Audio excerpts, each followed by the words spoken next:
중 제2의 사드 보복, 한 배터리 못 판다, 중국. 배터리 자재 수출 제한에 난리난 한국 4년 전에 산 황무지에서 200조 광산 발견되자 단숨에 1위 리튬 보유국 된 초유의 상황. 다음은 오늘 주제에 대한 주요 내용입니다. 하얀 석유라고 불릴 만큼 현대 산업에 있어 주요한 자원으로 여겨지는 리튬 가격이 또다시 사상 최고가를 갱신했습니다. 전기차 배터리의 핵심 소재인 탄산리튬의 국제 가격이 현재 kg당 476위안 약 93,000원을 기록하며 지난해 대비 4배, 3년 전과 비교하면 가격이 9배나 뛰었는데요.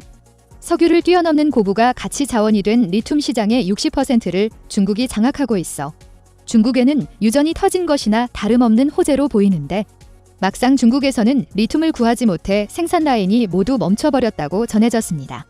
또한 미국의 인플레이션 감축법 IRA에 포함된 전기차 보조금 정책으로 인해 중국산 광물이 포함된 전기차는 사실상 미국 시장에서 퇴출된 것이나 다름없어졌는데요. 이번 IRA 법안에 포함된 미국 전기차 세금 공제를 받기 위해서는 배터리 재료의 3분의 1을 미국에서 조달하거나 캐나다, 칠레, 호주 등 미국의 자유무역협정 FTA 파트너로부터 배터리 소재를 조달해야 합니다. 덕분에 세계 완성차 기업들이 일제히 탈중국화에 나서 중국 배터리 산업에 빨간불이 켜졌습니다. 중국이 위기를 맞이했다는 소식은 배터리 원자재의 대부분을 중국에서 수입해오던 한국에도 위기가 될 것처럼 보였는데요. 오히려 역대급 자원 잭팟이 터져 이제는 한국이 리튬 생산국의 지위에 올랐다고 합니다. 맨땅에서 맨손으로 부흥했던 대한민국이 이제는 21세기 자원 부국으로 주목받고 있다는 소식 자세히 알아보도록 하겠습니다. 내연기관 차량이 길어야 10년 안에 단종되고 전기차가 시장을 지배하리라고 예측되며 전기차의 핵심 부품인 배터리 소재가 새로운 21세기 석유로 부상했습니다. 현재 리튬의 국제 가격은 미국의 달러가 아닌 중국의 위안으로 책정될 만큼 세계 리튬 시장에서 중국의 영향력이 강한데요. 중국의 리튬 매장량은 5%밖에 안 되지만 세계 리튬 매장량의 80% 이상을 차지하는 남미, 호주 등지의 리튬 광산을 미리 선점해두고 중국으로 들여와 1차 가공을 거쳐 재수출하는 방식으로 리튬 화합물 생산량은 중국이 1위를 차지해 세계 리튬 시장의 60%를 중국이 점유할 수 있었습니다. 한국 역시 중국에서 생산하는 리튬에 대한 의존도가 매우 높은 상황인데요. 한국무역협회에 따르면 올해 배터리 원재료 수입액은 19억 9,512만 달러, 약 2조 3,700여 원이었는데 이 중 92, 8%인 18억 5,081만 달러, 약 2조 2천억 원 어치를 중국에서 수입했다고 합니다. 업체 관계자는 리튬과 코발트를 가공하는 과정에서 오염물질이 발생할 수 있고 노동집약적 생산이 필요하다. 원재료를 대량 확보할 수 있는 국가는 중국이 유일의 요구 조건을 들어줄 수밖에 없다고 말했습니다. 높은 중국 의존도에서 벗어나기 위해 한국 기업들은 새로운 리튬 공급처를 찾고 있었는데요. 최근 포스코에서 구매했던 아르헨티나의 소금 호수에서 역대급 잭팟이 터졌다고 합니다. 지난 2018년 포스코는 아르헨티나 북서부에 위치한 옴브레 무에르토, 암브레이 메이어토 호수를 인수했었습니다. 리튬이 매장되어 있는 소금 호수를 확보하고 리튬 생산기지를 건설해 중국에 의존하지 않고 자체적으로 리튬을 수급하기 위한 시도였습니다. 당시 인수 가격은 2억 8천만 달러, 약 3,100억 원로 약 220만 톤의 리튬이 매장되어 있을 것으로 예측됐었는데요. 매장량에 비해 싼 가격은 아니었지만 자체 공급망 확보를 위한 첫 사비였기에 감수하고 투자했었습니다. 그런데 최근 리튬 매장량을 다시 측정한 결과 기존 예측의 6배에 달하는 무려 1,350만 톤의 리튬이 호수에 매장되어 있는 것으로 밝혀졌는데요. 거기에 최근 리튬 가격이 최고치를 달성하며 매장된 리튬이 최소 200조 원의 가치를 가지고 있는 것으로 밝혀지며 인수 가격의 600배가 넘는 초대박이 터졌습니다. 포스코 그룹은 지난 23일부터 이곳의 리튬 공장을 착공하여 내년 상반기부터 생산을 시작할 계획이라고 밝혔습니다. 리튬 공장의 초기 첫 생산량은 연간 2만 5천 톤으로 전기차 60만 대를 생산할 수 있는 분량입니다. 여기에 2028년까지 연 생산량을 10만 톤까지 늘릴 계획이라고 합니다. 한국이 자원 잭팟을 터뜨린 반면에 중국은 남미에서 쫓겨날 위기에 처했는데요. 칠레, 볼리비아, 아르헨티나 남미 3국은 리튬 삼각지대라고 불리며 전 세계 리튬의 55%가 이곳에 매장되어 있을 만큼 가장 중요한 리튬 원산지입니다. 중국 1위 전기차 기업인 비아디는 자체적으로 리튬을 채굴하기 위해 남미 리튬 삼각지대 중에서 가장 많은 채굴량을 가지고 있는 칠레에서 리튬을 확보하려 했었는데요. 칠레의 아타카마주에서 열린 연간 8만 톤의 리튬을 채취할 수 있는 대규모 리튬 채굴권 경매에서 비아디가 채굴권을 낙찰받았었습니다. 싱글병글하며 리튬을 가져갈 준비를 하고 있던 비아디에 칠레 정부에서 브레이크를 걸어왔습니다.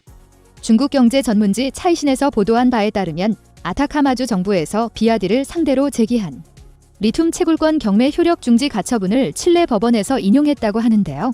비아디로서는 정당하게 경매에 참여해 채굴권을 얻었음에도 권리를 행사할 수 없는 매우 난감한 상황이 되어버렸습니다.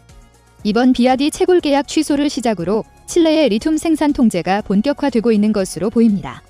지난해 35세의 나이로 칠레 역사상 최연소 대통령이 된 가브리엘 보리치 칠레 대통령은 리튬 보호주의를 표방하며 민영화되었던 칠레 자원 사업을 다시 국유화시키는 작업을 진행 중인데요. 최근 리튬 등 주요 자원 광산을 국유화하는 법안이 국회에서 통과되어 칠레에서 리튬을 헐값에 채굴해 가던 중국 기업들의 비상이 걸렸었습니다. 남미 리튬 삼각지대의 다른 한 축인 불가리아는 2008년에 이미 국유화를 완료하고 자체적으로 채굴에 나섰지만 생산 기술 부족과 기업 운영 방만으로 칠레의 절반도 생산하지 못하고 있습니다. 칠레의 리튬 국영화 역시 남미의 고질적인 부정부패 문제를 해결할 수 있는지 의문이 제기되고 있습니다. 미국 싱크탱크 우드로월슨 센터의 중남미 전문가 벤저민 게더는 중남미는 황금알을 낳는 거위를 죽이는 것을 전문으로 하고 있다며 자원 민족주의는 찾아온 호황을 빠르게 붕괴시킬 수 있다. 고 칠레의 행보를 비판했습니다. 남미에서 리튬을 무기화하는 행보가 이어지며 중국에서는 새로운 리튬 공급처를 확보하기 위해 동분서주하고 있을 때 한국은 기회가 제발로 찾아오고 있다고 합니다. 바이든 대통령이 인플레이션 감축 법안 IRA에 서명하자 잉크가 마르기도 전에 북미 주지사들이 한국을 찾아 배터리 세일즈를 펼치고 있는데요. 지난 29일 한국을 찾은 캐나다 엘버타주 주지사 제이슨 케니는 포스코그룹 최정우 회장을 만나 엘버타주에 매장된 리튬 염호의 가치에 대해 설명하고 함께 협력하여 개발할 것을 논의했습니다. 캐나다 엘버타주는 북미의 주요 리튬 생산지로 한국무역투자공사에 따르면 2020년 기준 캐나다 리튬 매장량은 1,516만 톤인데 이 중 44%가 염호에 매장되어 있고 대부분의 염호가 엘버타주에 몰려 있다고 합니다. 제이슨 케니 주지사는 캐나다의 염호를 가장 빠르고 효율적으로 채굴할 수 있도록 세계 최정상급 염호 리튬 추출 기술을 가지고 있는 포스코에 협력을 요청해 왔습니다. 과거 포스코 그룹은 기존 자연 증발 방식으로 염수에서 리튬을 추출하는데 12개월 이상 걸리던 리튬 생산 시간을 1개월 이내로 단축할 수 있는 리튬 직접 추출 기술을 세계 최초로 개발해 냈었는데요. 리튬 회수율을 기존의 50%에서 80% 이상으로 끌어올리고 추출 과정에서 불순물로 걸러야 했던 마그네슘, 칼슘, 붕소 등의 고부가 가치 원소들을 동시에 분리 추출할 수 있는 신기술이었습니다. 캐나다의 포스코의 리튬 생산기지가 건설된다면 미국에 진출한 국내 전기차 기업들은 배터리 공급을 걱정할 필요가 없을 것으로 보입니다. 캐나다뿐만 아니라 미국 내에서도 리튬 생산기지를 건설하려는 시도를 이어가고 있으나 환경단체와 지역 주민의 반발에 부딪혀 지연되고 있는데요. 덕분에 전기차 보조금 혜택을 받을 수 있는 호주산 광물의 가치가 더욱 높아지고 있습니다. 한국은 이미 호주와 핵심 광물 파트너십을 맺고 리튬, 니켈, 코발트와 같은 핵심 광물의 개발과 생산 협력을 이어나가고 있습니다. 현재 호주는 세계 49%의 리튬을 생산하고 있을 뿐만 아니라 일반 리튬보다 20배 가치가 있는 수산화 리튬의 생산에도 박차를 가하며 남미 공급망이 위축된 사이에 세계 리튬 시장 점유율을 공격적으로 늘려가고 있습니다. 또한 호주에는 리튬뿐만 아니라 니켈, 코발트 등 배터리 주요 소재로 사용되는 광물들이 대량으로 매장되어 있는데요. 포스코에서 고순도 니켈을 생산할 수 있는 친환경 니켈 재련 공정 기술을 개발하고 있어 호주와의 협력을 통해 세계 니켈 공급 시장에서 영향력을 크게 늘릴 수 있을 것으로 기대받고 있습니다. 여기에서 만족하면 한국인이 아니라고 기존의 리튬 배터리에서 더욱 발전된 차세대 배터리를 개발하는 데 성공하여 기존 배터리 소재 산업의 구조가 격변할 것으로 예측되고 있습니다. 지난 28일 DGIST 에너지공학과 유종성 교수 연구팀이 황활물질이 담긴 다공성 실리카 중간층 기술을 개발했는데요. 이 다공성 실리카 기술을 토대로 기존 리튬이온 배터리를 대체할 것으로 기대받고 있던 리튬황 배터리의 용량과 수명 효율을 극대화할 수 있게 됐습니다. 리튬황 배터리는 비싼 희토류를 필요로 하지 않으면서 훨씬 구하기 쉬운 황을 원재료로 하기에 차세대 배터리로 각광받고 있었습니다. 중국의 자원 갑질에서 벗어나기 위해 각국에서 연구를 진행 중이었는데 한국에서 특이점이 될 수 있는 기술을 개발해 낸 것입니다. 이번 연구를 진두지휘한 유종성 교수는 이번 연구 성과가 차세대 고에너지 장수명 리튬황 전지 개발에 대한 새로운 이정표를 제공할 수 있을 것으로 기대한다고 말했습니다. 환경은 전혀 신경 쓰지 않는 중국의 무지막지한 광산 채굴로 세계 희토류 시장을 중국이 대부분 장악할 수 있었습니다. 미국마저도 중국의 희토류 공급에 끌려다니고 있는 와중에 사드 보복으로 중국의 비열함을 미리 겪어보았던 한국은 누구보다 빠르게 탈중국화에 나서고 있습니다.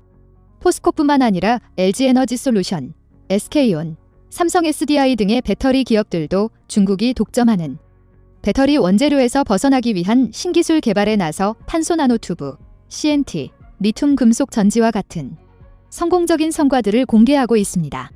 중국이 지배하는 자원시장 구조가 무너지고 한국이 21세기 자원부국으로 부상할 날이 얼마 남지 않았습니다.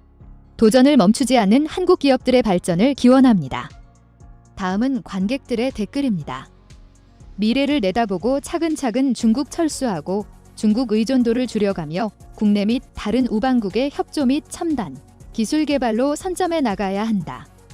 중공의 사드 보복은 한국을 더욱 단단하고 굳건한 국가로 도약할 수 있도록 하였으니 고맙고 또 고마울 뿐이로다. 이게 바로 반면교사여 새옹지마가 아닌가. 그래서 중공은 더욱 작아지다 못해 멸절의 망국위기로 떨어지리라. 중국에만 의존하면 안 된다. 요소수 사태를 잊지 말아야 한다.